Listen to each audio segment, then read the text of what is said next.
കുഞ്ഞിച്ചാള മത്തി നമുക്ക് എളുപ്പത്തിൽ എങ്ങനെയാണ് കറി വയ്ക്കണതെന്ന് നോക്കാം. അതിനായിട്ട് നമ്മളൊരു മൺചട്ടിയിലേക്ക് ഇരുമ്പാമ്പുളി എന്നാണ് തൃശ്ശൂർ പറയണേ, ആ പുളിയും ഒരു പച്ചമുളക്, ഒരു കുഞ്ഞു സവോളയുടെ പകുതി, ഒരു കഷ്ണം ഇഞ്ചി, ആവശ്യത്തിനുള്ള ഉപ്പ് ചേർക്കുക. പിന്നെ മുളക് പൊടി, മഞ്ഞൾപ്പൊടി, ആവശ്യത്തിനുള്ള വെള്ളവും ചേർത്തിട്ട് നല്ലതുപോലെ തിളപ്പിക്കണം.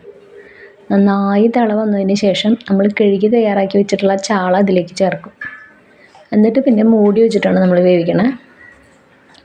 എന്നിട്ട് ചാളയും ആവശ്യത്തിന് വെന്ത് വരുമ്പോൾ നമ്മൾ പച്ച വെളിച്ചെണ്ണ ചേർത്തിട്ട് ഇറക്കണം. പച്ച വെളിച്ചെണ്ണയും കുറച്ച് വേപ്പിലയും കൂടിയും ചേർക്കണം കേട്ടോ.